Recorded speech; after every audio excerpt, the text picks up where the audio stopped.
بسم اللہ الرحمن الرحیم۔ تحریک لبیک پاکستان نے الیکشن سے ایک دن پہلے ایک بڑا دھرنا دے دیا ہے۔ تحریک لبیک پاکستان کے اس دھرنے کے لیے تحریک لبیک پاکستان کے قائدین، امیدواران اور عوام جو ہے وہ دھرنے کی جگہ پر پہنچنا شروع ہو چکی ہے۔ تحریک لبیک پاکستان یہ دھرنا کیوں اور کس وجہ سے دے رہی ہے، یہ آج کی اس ویڈیو میں آپ لوگوں کو تفصیل کے ساتھ بتاؤں گا۔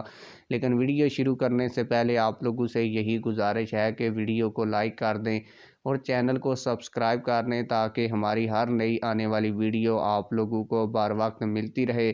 آپ لوگوں کو بتاتا چلوں کہ تحریک لبیک پاکستان کی جانب سے یہ جو دھرنا ہے یہ پیرا گیب مرکزی الیکشن آفس کے باہر دیا جا رہا ہے۔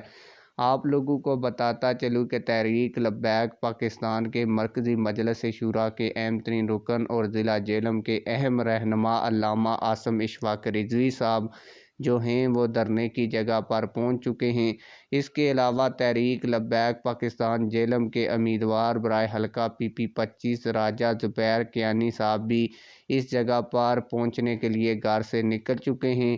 آپ لوگوں کو بتاتا چلوں کہ تحریک لبیک پاکستان کا جو پیرا گیب میں دفتر تھا، اس پر نون لیگی گنڈوں کی طرف سے جو ہے وہ دعویٰ بولا گیا ہے اور تحریک لبیک پاکستان کے جو کارکنان اس دفتر کے اندر موجود تھے ان پر فائرنگ کی گئی ہے اور ان کو ہراساں کرنے کی کوشش کی گئی ہے، جس کے بعد تحریک لبیک پاکستان ضلع جہلم کے امیر نے یہ ہنگامی کال دی ہے۔